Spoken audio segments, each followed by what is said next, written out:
بسم اللہ الرحمن الرحیم ایاک نعبد و ایاک نستعین۔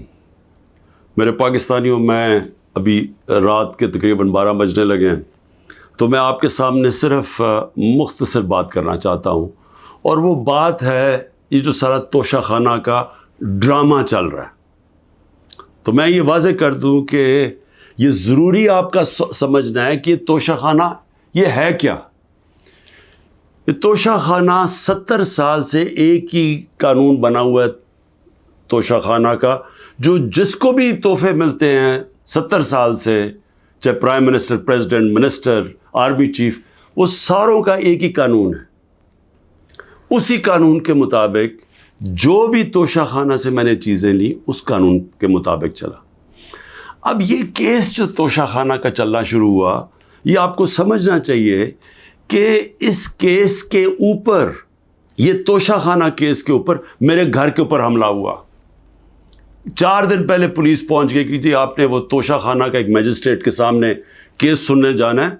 4 دن پہلے پولیس پہنچ گئی اور یہاں پورا میرے گھر کے اوپر 26 گھنٹے اٹیک ہوا۔ مجھے جب 9 مئی کو غیر آئینی اور قانونی طور پہ اغوا کیا گیا اسلام آباد ہائی کورٹ سے، تو مجھے جب جیل میں لے گئے پولیس لائنز میں، وہاں مجھے ایک دم پتہ چلتا ہے کہ ایک جج صاحب، جج ہمایوں دلاور وہاں بیٹھے ہوئے ہیں، اور وہ آپ کے اوپر توشہ خانہ کے کیس کے اوپر کوئی کارروائی کرنا چاہتے ہیں۔ نہ میرا وکیل، نہ مجھے کیس کا پتہ، اور پتہ چلتا ہے کہ وہ ادھر آ کے میرے اوپر فرد جرم لگا کے چلے جاتے ہیں۔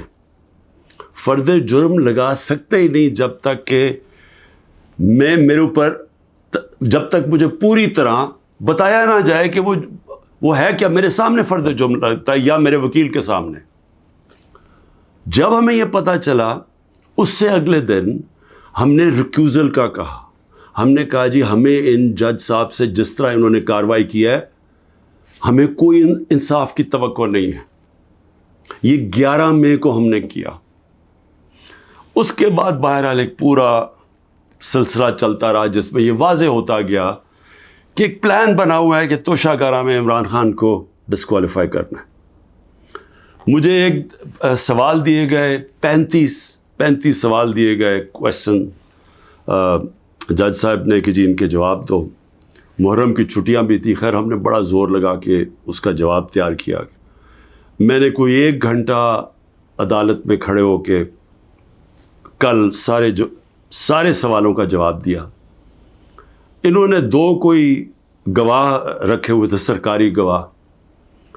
کوئی بھی ایسی چیز نہیں تھی جو میں نے 35 سوالوں میں جواب نہیں دیے، ایک ایک چیز کا جواب دیا۔ اور ایک جگہ جو یہ بات کدھر پھنس رہی تھی جی، کہ آپ نے جی یہاں توشہ خانہ نہیں لکھا، یعنی ہم نے سارے پیسے سب ڈکلیئرڈ تھے، جتنے توشہ خانہ کے پیسے تھے بینک میں ڈکلیئرڈ تھے، وہ سارے میرے الیکشن کمیشن کے سامنے ڈکلیئرڈ تھے، وہ میں جو ایف بی آر تھی اس کے سامنے ڈکلیئرڈ تھی، ویلتھ ٹیکس میں ڈکلیئرڈ تھا، سب کچھ ڈکلیئرڈ ہے۔ ایک جگہ پہ کہتے جی یہ پیسہ تو ہے لیکن یہاں اس کے اوپر توشہ خانہ نہیں لکھا۔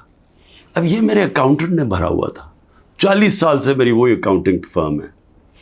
تو میں نے اپنے گواہ میں لکھا کہ یہ اکاؤنٹنٹ کا کام ہے آ کے آپ کو ایکسپلین کرے، پیسے تو ہیں کہ جی اس نے توشہ خانہ پیسے کے آگے لکھا یا نہیں لکھا۔ حالانکہ وہ اکاؤنٹنٹ کلیئر ہے کہ قانونی طور پہ اس نے ٹھیک کیا، اب وہ اکاؤنٹنٹ نے آنا تھا۔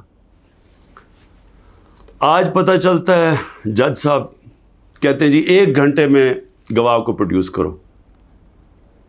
گواہ راستے میں ہوتا ہے، کہتے اب ہم نے کینسل کر دیا، اب کوئی گواہ آپ سامنے نہیں لا سکتے۔ میں یہ سوال پوچھتا ہوں، یہ کوئی ملٹری ٹرائل ہو رہا ہے، میرا رائٹ، میرا حق ہے فیئر ٹرائل کے لیے، یعنی ایک دم گواہ کینسل کر دیے۔ میں نے کوئی 5-6 گواہ لے کے آنے تھے تاکہ وہ ایکسپلین کرے، جو 35 کویسچنز انہوں نے بھیجے ان کے جواب میں مجھے موقع تو ملے کہ اگر کوئی پوچھے، میرے وکیل ان کو سمجھانے کے لیے، گواہ تو اس لیے ہوتے ہیں، گواہی سارے کینسل کر دیے، اور آج اب ایسے لگ رہا ہے کہ کل فرد جرم قائم کر دیں گے. یعنی مجھے سمجھ نہیں آ رہی کہ یہ جلدی اتنی کیا ہے. کیا کل 2 دن، آج گواہ آ جائے، کل گواہ آ جائے، اس کے بعد پھر آپ نے جج صاحب فیصلہ کرنا ہے وہ آپ نے کرنا ہے. لیکن مجھے تو موقع ملے کہ ہر دنیا میں ایک موقع ملتا ہے انسان کو فیئر ٹرائل کا، وہ مجھے موقع دینا چاہیے. اور ابھی سپریم کورٹ میں یہ بھی کہہ دوں کہ ہم نے ریکیوزل کا بھی ان جج صاحب کا کہا ہوا ہے کہ ہمیں ان کے اوپر اعتماد نہیں ہے. وہ پڑا ہوا ہے اسلام آباد ہائی کورٹ میں. وہ اسلام آباد ہائی کورٹ بدقسمتی سے فیصلہ نہیں کر رہے چیف جسٹس صاحب. میں یہ بھی کہہ دوں کہ صرف اتنی زیادہ، پتہ نہیں میں کتنے کیسز میں ہوں، صرف 2 ججز کے اوپر میں نے ریکیوزل کا کہا ہوا ہے. ایک اسلام آباد ہائی کورٹ کے چیف جسٹس اور دوسرے یہ جسٹس دلاور. یہ میرا رائٹ ہے کہ اگر میں سمجھ رہا ہوں مجھے انصاف نہیں مل رہا تو میرا یہ حق ہے کہ میں ان کو ریکیوز کرواؤں، ان کو کہوں کہ کسی اور کو بھیج دے. اب وہاں بھی فیصلہ نہیں ہو رہا اسلام آباد ہائی کورٹ میں. ہم سپریم کورٹ میں گئے ہیں، سپریم کورٹ کہہ رہے ہیں کہ اسلام آباد ہائی کورٹ فیصلہ کرو، اور سپریم کورٹ نے کہا کہ تب تک انہوں نے جسٹس دلاور نے فیصلہ نہیں کرنا جب تک کہ یہ اس کے اوپر فیصلہ نہیں ہوتا ٹرانسفر پہ. لیکن مجھے لگ رہا ہے کہ کل انہوں نے فیصلہ کر دینا ہے، اس لیے میں رات کو لیٹ آپ کے سامنے آ رہا ہوں. میں آخر میں ایک اور بات کہتا چلوں کہ فیس بک پہ 2014 میں جسٹس دلاور نے اپنی فیس بک پہ میرے اوپر ایسے ریمارکس دیے ہوئے ہیں جس سے لگتا ہے کہ وہ مجھے انصاف نہیں دے سکتے. یعنی ان کی ایک پرسنل ڈسلائک اس میں سامنے آ رہی ہے. ہم نے یہ چیف جسٹس صاحب اسلام آباد والوں کو کہا کہ دیکھیں یہ پریجوڈسڈ ہے. انہوں نے جا کے ایف آئی اے کو کہا کہ بتاؤ کہ جناب یہ ٹھیک ہے یا نہیں، یہ جو فیس بک پہ ان کی پوسٹ تھی.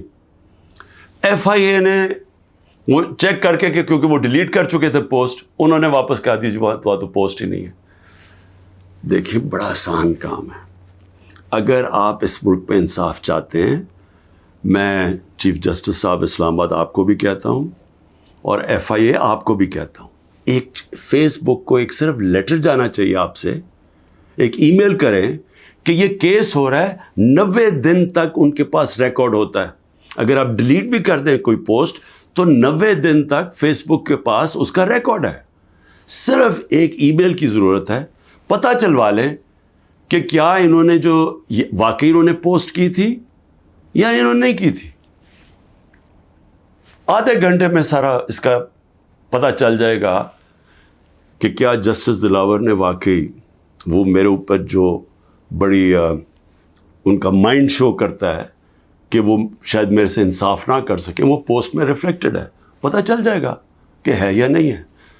تو ہم صرف میں یہاں بیٹھا ہوا ہوں، 200 کیسز ہونے لگے ہیں، ایک ایک فیس کرنے کے لیے تیار ہوں، فیس کر رہا ہوں.